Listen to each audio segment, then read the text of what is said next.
Só fui pegar um café. Ele estava ali, no canto da cafeteria do prédio comercial, camisa branca dobrada até o cotovelo, aliança esquecida menos, ou propositalmente deixada menos no bolso da calça social. O relógio marcava quase 6 da tarde, hora em que os olhares se prolongam e o filtro do profissionalismo começa a escorregar. Do outro lado do balcão, Miguel For, 6 anos, barba bem feita e sorriso de canto menos, anotava pedidos como quem hipnotiza. Não precisava fazer esforço. O jeito dele segurar a caneta já era provocação suficiente. Roberto só queria um café, mas foi atendido com boa tarde, dito num tom grave, lento, como se a palavra tivesse acabado de acordar num travesseiro quente. Ele travou. Não sabia se respondia ou se deixava o silêncio entregar tudo, o de sempre. Pergunto. Miguel, olhando direto nos olhos, hoje, acho que quero provar outra coisa. O canto da boca de Miguel subiu. Ellen passou a mão nos grãos recém-moídos como quem acaricia a pele. Fez o preparo como se cada movimento tivesse sido coreografado, sem tirar os olhos dele. Um convite mudo. Um jogo. Quando o copo ficou pronto, Miguel entregou de leve, mas deixou os dedos roçarem os de Roberto. Não foi acidente. Foi cálculo. Cuidado. Tá bem quanto, sussurrou. Tô acostumado com coisa quente, devolveu Roberto, com a voz rouca, segurando o olhar como quem segura a cintura no escuro, e ali, no espaço de um café, duas intenções se cruzaram. Ainda não havia toque, beijo ou promessas. Só a certeza silenciosa de que, se o mundo acabasse depois do expediente, eles não iriam embora direto para casa. Roberto ficou ali, segurando o copo como se fosse desculpa, observando Miguel, que, agora, estava de costas, organizando as xícaras, com uma lentidão que não combinava com a pressa da hora. Cada movimento dele parecia coreografado. Um quadril que sabia dançar. Um homem que sabia o efeito que causava. Antes de ir embora, Roberto se inclinou no balcão. Voz mais baixa, você fecha que horas? Miguel não respondeu de imediato. Só virou o rosto, deixou os olhos passearem com calma pelo corpo de Roberto, como se já tivesse decorado e agora quisesse confirmar os detalhes, daqui a 20 minutos, mas, se for urgente, ele se aproximou, tão perto, que o cheiro do café se misturou ao do perfume amadeirado. Tem uma sala de estoque aqui atrás. Ninguém entra, ninguém ouve. Roberto não precisou pensar duas vezes. O tipo de que hesita no elevador, mas não na hora H, esperou o último cliente sair. Caminhou até o fundo da cafeteria, onde uma porta semi-aberta deixava escapar um cheiro de café torrado e promessas guardadas. Entrou. Miguel já estava lá dentro. Encostou na parede, braços cruzados, e aquele olhar que dizia tudo sem precisar uma sílaba. Então, qual foi o sabor que você quis experimentar hoje? Ele perguntou, voz baixa, rouca, como se estivesse tirando a camisa com as palavras. Roberto fechou a porta devagar. O silêncio da sala era quebrado só pela respiração dos dois, pesada, cheia de intenção. Eu quero o que não está no cardápio, disse, aproximando-se. Aquilo que a gente sente antes de provar. Aquilo que deixa gosto na memória. Miguel sorriu, se aproximou mais um passo. Agora, estavam perto o suficiente para sentirem o calor um do outro, então vem provar. Os dedos se encontraram primeiro, depois os braços, e quando os corpos finalmente se encostaram, foi como se o tempo lá fora tivesse parado no mesmo segundo, em que eles começaram a se explorar, lentamente, como quem descobre um vinho raro, ou uma palavra esquecida num poema antigo. Ali, entre caixas e pacotes, num lugar que não foi feito para isso, dois homens maduros se permitiram sair do roteiro, só por uns minutos, só até o mundo voltar a rodar. E quando saíram dali, ninguém percebeu. Exceto o leve desalinho no cabelo de Miguel. E o sorriso no canto da boca de Roberto. A garagem do subsolo já estava quase vazia. O eco dos passos de Roberto reverberava entre os carros, como uma batida de coração apressada. Ele caminhava em direção ao seu carro, mas desacelerou assim que viu Miguel, encostado em um sedã prata, braços cruzados, camisa agora levemente aberta no colarinho.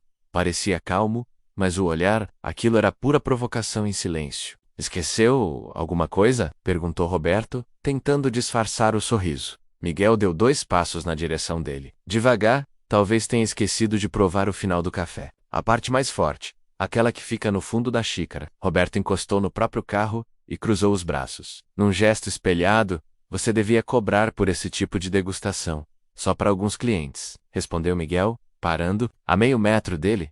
O subsolo tinha aquele cheiro de concreto úmido e gasolina, mas entre eles dois, o ar era outro, mais denso, mais quente. A tensão estava tão presente que qualquer aproximação a mais viraria toque. Miguel se inclinou até quase encostar o rosto no dele. Quase. Se eu te pedisse carona, você me deixava em casa? Roberto deixou o olhar escorregar até a boca dele. Sem pressa. Depende. Você mora longe? Longe o suficiente para não dar tempo de esfriar. Um silêncio pesado se formou ali. Não desconfortável menos, mas carregado de promessas. Nenhum dos dois se moveu por alguns segundos. Apenas o som de um carro ligando à distância, como um lembrete de que o mundo lá fora ainda existia. Roberto destravou o carro e abriu a porta do passageiro. Entra, mas aviso logo. O ar-condicionado está quebrado. Miguel deu um sorriso curto, malicioso. Melhor ainda. Não gosto de nada frio. E quando ele entrou no carro, a porta se fechou como um segredo sendo guardado. Eles ainda não sabiam se a noite terminaria na casa de alguém, ou no banco de trás mesmo, mas sabiam que o café definitivamente não tinha esfriado. Miguel bateu a porta devagar e afivelou o cinto. Não que fosse sair dirigindo, mas o gesto disfarçava um nervosismo que ele não queria mostrar. Roberto entrou pelo lado do motorista e girou a chave. Mas o motor não ligou. Nem... O calor já vinha de dentro? Você sempre provoca desse jeito? Ou sou só eu que tenho esse efeito? Perguntou Roberto, os olhos fixos no painel. Como se encarar Miguel fosse perigoso demais. Miguel virou o rosto lentamente e respondeu com a voz mais baixa que já usara: você tem cara de quem não gosta de perder o controle. Eu fico só cutucando, bem devagar, até você soltar o volante. Roberto virou-se. Agora, estavam frente a frente, o vidro embaçando. Devagar, nenhum dos dois respirava fundo, respiravam curto, rápido, como quem segura o fôlego antes de mergulhar. E se eu perder o controle agora? Então a gente vai precisar baixar esse banco. O silêncio foi interrompido só pelo som do banco. Um estalo mecânico que ecoou dentro do carro como uma contagem regressiva. Miguel se inclinou, os joelhos ainda juntos, mas o corpo todo apontado para ele. Roberto levou a mão até a nuca dele, segurou firme, como quem finalmente admite: sim, eu quero isso. E o primeiro beijo veio como um estouro de represa. Nada sutil. Era beijo de dois homens que se seguraram o dia inteiro. Beijo abafado. Urgente, com a barba arranhando e as mãos explorando sem pedir licença. O carro pequeno virou um confessionário sem palavras. Miguel puxou a camisa de Roberto, desabotoando devagar por charme, por pura maldade. Queria ver ele rosnar de impaciência. E viu. Você é um perigo, disse Roberto ofegante. E você gosta de viver perigosamente. As mãos se encontraram debaixo do volante. Os corpos se cruzaram, entre bancos e trocas de calor. Ali dentro, o tempo parecia outro. Os dois suavam não só pelo calor, mas pelo desejo escancarado. Sem vergonha, sem desculpas. Lá fora, ninguém imaginava o que acontecia, mas se passassem perto, talvez escutassem o barulho sutil do carro se mexendo, ou o gemido contido de alguém tentando manter a compostura menos e falhando lindamente. Quando tudo acalmou, Miguel ajeitou a gola da camisa e sussurrou, com a cara mais lavada do mundo: acho que agora sim você provou até o final da xícara. Roberto riu, ainda deitado, a camisa aberta e o cabelo bagunçado, e você me viciou no café errado, ainda ofegante, com os botões da camisa fora de ordem e o cabelo denunciando o que acabara de acontecer. Roberto ligou o carro. Me passa seu endereço. Miguel olhou para ele como quem lê intenções. Tem certeza? Não, ele respondeu, ligando os faróis. Mas quero repetir o erro.